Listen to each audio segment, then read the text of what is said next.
কুরবানির ঈদ কত তারিখে হবে, অর্থাৎ ঈদুল আজহার ঈদ কত তারিখে কোন মাসে হবে? আপনারা অনেকেই আমাকে প্রশ্ন করে থাকেন, হুজুর কুরবানির ঈদ কোন মাসে কত তারিখে হবে?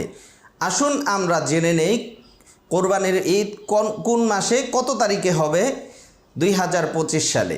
আসলে কোরবানির ঈদ সম্পূর্ণ নির্ভর করে চাঁদ দেখার উপরে।